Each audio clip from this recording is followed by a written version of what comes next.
Marketing act chairman గా శోభన్ బాబు గారు, అదే రకంగా వైస్ చైర్మన్ గా ఆంజనేయులు గారు, కమిటీ సభ్యులు అందరూ ప్రమాణ స్వీకారం చేశారు. వాళ్ళందరినీ మనస్ఫూర్తిగా అభినందిస్తూ మార్కెటింగ్ యార్డ్ ని మంచిగా రైతులకి ఏదైతే సంబంధం ఉందో ఈ మార్కెట్ యార్డ్ గురించి రైతుల యొక్క సంక్షేమం కోసం మీరు చక్కగా పనిచేయాలని, మరి ఇన్ టైంలోనే ఇవన్నిటిని కూడా మీరు ఇన్సూరెన్స్ విషయం అయితేనేమండి, వేరే విషయాలు అయితేనేమనండి పర్ఫెక్ట్ గా పనిచేసి వాళ్ళకి గిట్టుబాటు ధర వచ్చే విధంగా మరి కమిటీ సభ్యులు, చైర్మన్, వైస్ చైర్మన్ కూడా మరి దానికి దోహదపడాలని చెప్పేసి మిమ్మల్ని అందరినీ మొట్టమొదటిగా అభినందిస్తూ కోరుకుంటూ, మరి ఇందాక శాసనసభ్యులు వారు చాలా మాటలు మాట్లాడారు. మరి ఈ రోజు మన కూటమి ప్రభుత్వం ఏర్పడిన తర్వాత మీ అందరికీ తెలుసు, మనం ఇచ్చినటువంటి హామీల్లో దాదాపుగా అన్ని కూడా నెరవేరుస్తా ఉన్నాం. మరి తల్లికి వందనం కార్యక్రమం దాదాపు 7 నుంచి 8 వేల కోట్ల రూపాయలతోటి ప్రతి ఒక్కరు ఏదైతే కోరుకున్నారో వాళ్ళ పిల్లల భవిష్యత్తు కోసం, విద్యాభ్యాసం కోసం మరి ఈ రోజు ముఖ్యమంత్రి గారు, ఉప ముఖ్యమంత్రి గారు, పవన్ కళ్యాణ్ గారు ఇద్దరు కలిసి కూడా ఒక నిర్ణయం తీసుకుని ప్రతి ఒక్కరు ఎవరైతే అర్హులు ఉన్నారో వాళ్ళందరికీ కూడా తల్లికి వందనం కార్యక్రమాన్ని చేయటం చాలా సంతోషకరమైనటువంటి విషయం కూడా ఈ సందర్భంగా మీకు తెలియజేస్తా ఉన్నాను. నిన్ననే నేను పెడన కాన్స్టిట్యున్సీకి శాసనసభ్యుల వారితో కలిసి బంటుమల్లి మండలానికి వెళ్ళాం. బంటుమల్లి నుంచి మచిలీపట్నం వచ్చేటువంటి ఒక ఆర్టీసీ బస్సుకి ఇద్దరం సడన్ గా వెళ్లి చూస్తే 45 మంది ఆ బస్సులో ప్రయాణం చేస్తా ఉంటే 40 మంది ఫ్రీ టికెట్ల మీద ఉన్నటువంటి మహిళలు కనపడటం చాలా సంతోషకరమైనటువంటి విషయంగా ఈ సందర్భంగా మీకు తెలియజేస్తాం.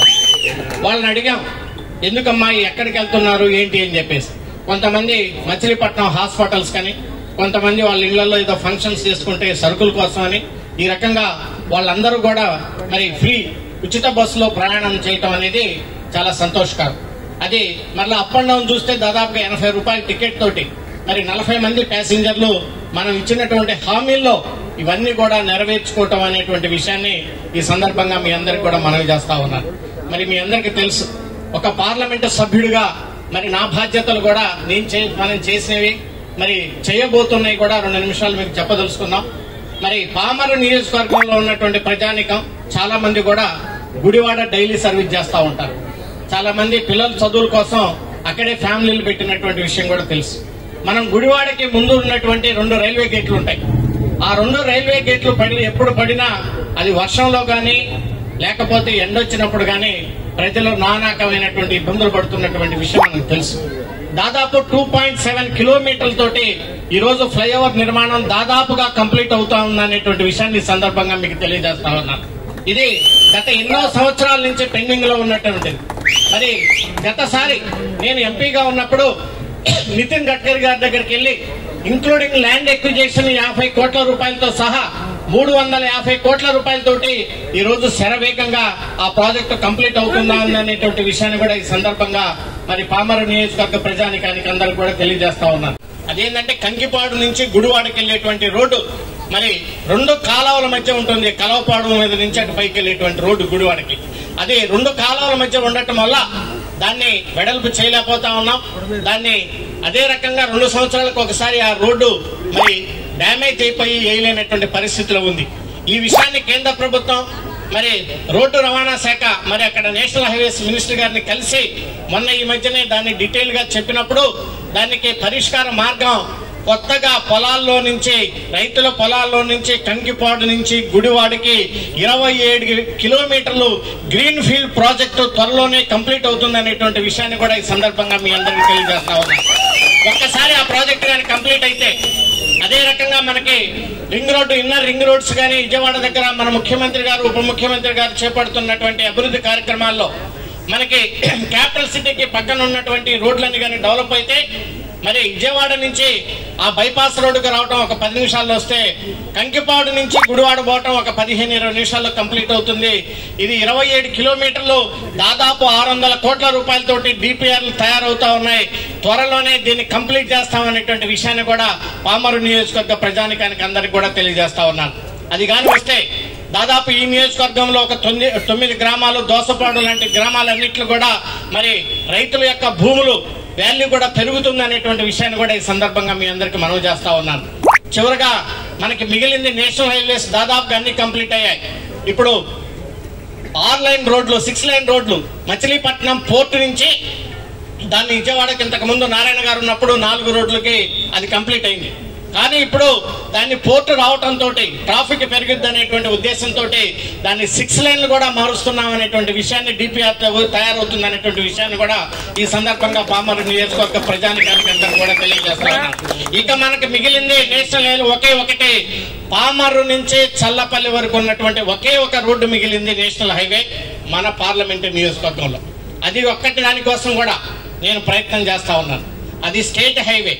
స్టేట్ హైవే నుంచి సెంట్రల్ హైవేకి మార్చాలంటే అది కేంద్ర మంత్రి చేతుల్లో కూడా లేదు.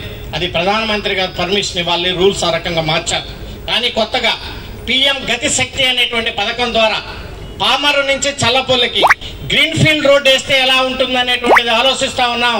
తప్పకుండా నేను స్థానికంగా ఉన్నటువంటి శాసనసభ్యులు అలాగే అవనగడ్డ శాసనసభ్యులు ముగ్గురం కలిసి ఎన్హెచ్ఏ వాళ్ళని పిలిచి ఒక సర్వే చేపించి దాన్ని పర్ఫెక్ట్ గా ఈ నేషనల్ హైవే నుంచి ఆ నేషనల్ హైవేకి గ్రీన్ ఫీల్డ్ ప్రాజెక్ట్ కోసం పామరు చల్లపల్లి తప్పకుండా ప్రయత్నం చేస్తాననేటువంటి విషయాన్ని కూడా ఈ సందర్భంగా మీ అందరికీ తెలియజేస్తా ఉన్నాననేటువంటి విషయాన్ని మరి చాలా సంతోషంగా మీ అందరికి కూడా తెలియజేస్తా ఉన్నాను.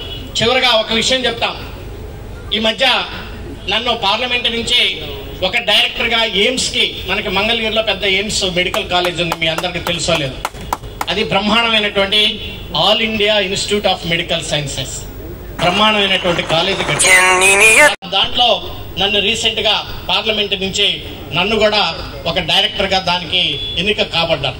మీ అందరి యొక్క ఆశీస్సులతోటి మీరు పార్లమెంట్.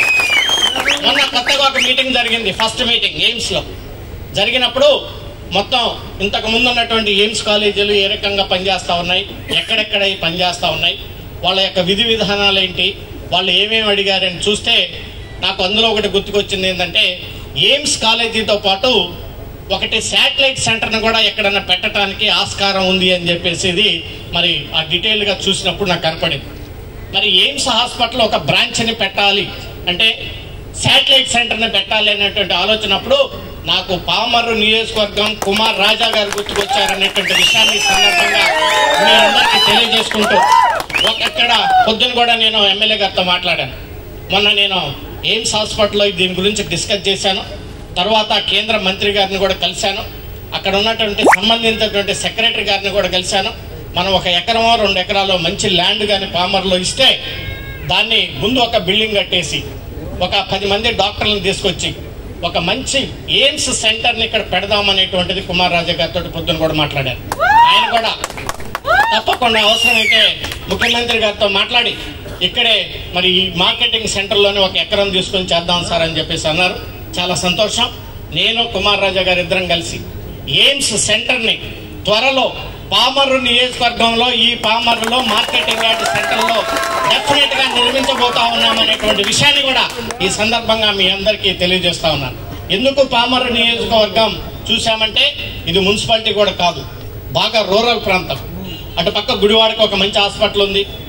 మరి మచిలీపట్నం సరి అయినటువంటి ప్లేసు.